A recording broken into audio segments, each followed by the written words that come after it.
Hey guys, welcome back. We are on to day 6 of our 14-day mobility challenge here at Corporate Wellbeing UK.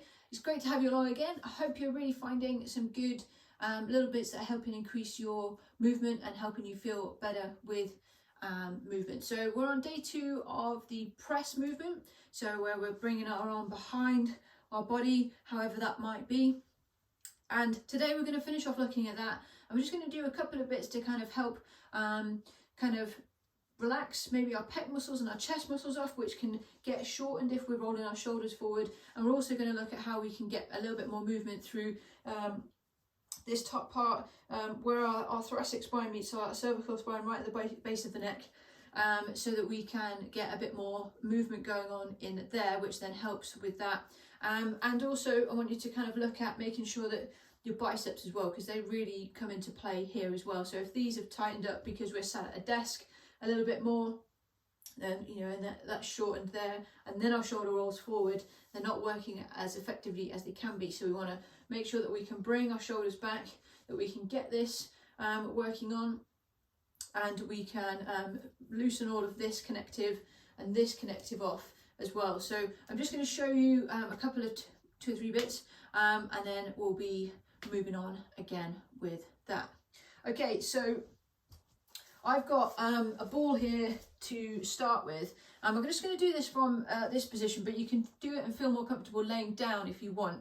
And so we're going to sit up nice and tall and feel comfortable. If you need to lift your hips up off the floor or however you're choosing to sit, make sure that you're comfortable and you can stay in this position. And now I'm going to just roll the ball from the centre and outwards, so that we can feel just a little bit there, and you can rotate that a little bit as well. So just smash it in there just to get this. Move your arm around there, move it in, move it back, and you'll feel where's moving and where might feel tight, and just doing that on there with that. Oh, there's a bit tight bit, so you can feel if that's moving.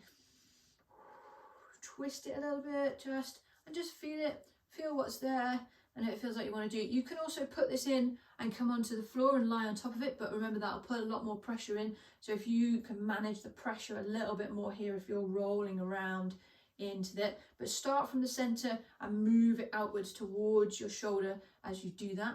You can do a similar thing into your bicep. You can take it onto something. So I just come here, lay my bicep onto there. Let's move the roller out the way. So I'm going to come into there and just move around on my bicep there. Just smash that around. Put as much pressure as you want to in. You can use a foam roller for this. You can use another tool that you may have, and just give that a bit of a relax. Move, pressure in, and just work that upwards this time. So walk it towards, so all of that stuff comes back out through there. So obviously do that and repeat it on both sides. We're then going to use, so I've got, this is known as a peanut, or it's 2 lacrosse balls essentially together, and you can take 2 together, 2 dog balls together, or you can get a towel or a blanket and kind of roll it up, and then when you lay on it, it will cushion down, and obviously where this gap is, you'll get. But we're going to put that up into, find a comfortable position in our neck, and just relax it off, because that is, we're going to move around on it, because that's then going to help relax this area to then bring it back. It's something we don't do much of. So just going to there, just slightly lower in there. It might just take you a second to get the right position. That's okay. So just feel, I'm going to just be a slight bit lower. So it might feel a little bit uncomfortable to start with, and you just want to bring your arms in and just get used to that movement. It might just be really small movements around on there. You might find you want to bridge up just a little bit, and that'll put a little bit more pressure in.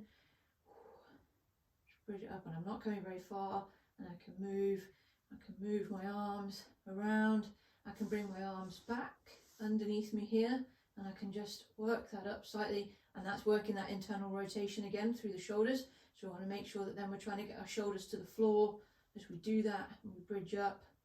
And we could just sit that down if we wanted to, and just move nice and gently. Small movements here, nothing too much. You might want to move overhead. Again, this is a good one for the overhead, so you can see where these connect together. It's good. Bring that to the side, wave over and over. You can move up and down slightly, so we're just going down a little bit more. Just move it up, overhead. Move side to side, just nodule around a little bit. It's good. And spend a nice amount of time, an indicator that you feel like you're making change. And if that, you know, you're getting to know your body a little bit now and you kind of go, oh, that's not doing anything anymore, then that's a good point to stop. But what we'll just do to finish off is we're just going to retest and see how different that feels. So we might feel that we can bring our arms a little bit closer in as we come up into that press. So I've brought my arms to my chest, coming up, and we might feel that this is a little bit easier through there. Certainly is for me. That's day 6 done.